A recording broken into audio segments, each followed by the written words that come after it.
everyone, today I'll be talking about asthma and the treatment of asthma. So asthma is a disease that affects the lungs or the airways, and it presents as shortness of breath, wheezing, or coughing. So we'll be talking about the Ventolin inhaler.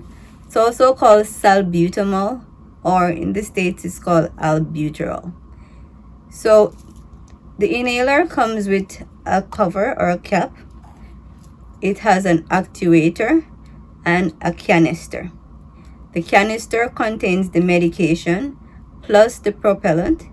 So you have to shake it well before you use it to mix the propellant with the medication so that you get the accurate dose. First time, you need to prime your inhaler. So you shake well, and then you're gonna spray it twice. I'm just going to use my demo one to show you. So you will shake it and spray it twice away from the face. 1, 2, and then it will be ready. So sit upright or stand upright and breathe out. Then you're going to put your lips over the mouthpiece. Make sure that it's sealed over the mouthpiece. So while pressing down on the canister, you're going to inhale. Inhale slowly and deeply. Hold your breath for about 10 seconds or for as long as comfortable, and then breathe. This will let the medication get into the airways, relax those muscles, and improve any shortness of breath, wheezing, or coughing symptoms within 5 minutes. So this is usually just to relieve those symptoms, so it's only used as needed. You can rinse the actuator. So if the hole is blocked, you can put this under running water and it will unblock the hole. So do that, and then you can dry it and put the canister back in here, and make sure you're shaking it well before you use it again. If you have more than one doses, you wait 1 to 2 minutes, shake it, exhale, do your inhalation deeply and slowly, and hold your breath for 10 seconds or for as long as comfortable. Just repeating those steps. So that is the Ventolin inhaler, the blue inhaler.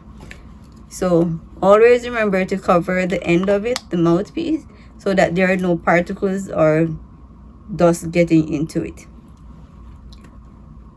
People also use an inhaled corticosteroid, and this is more for severe or moderate asthma symptoms.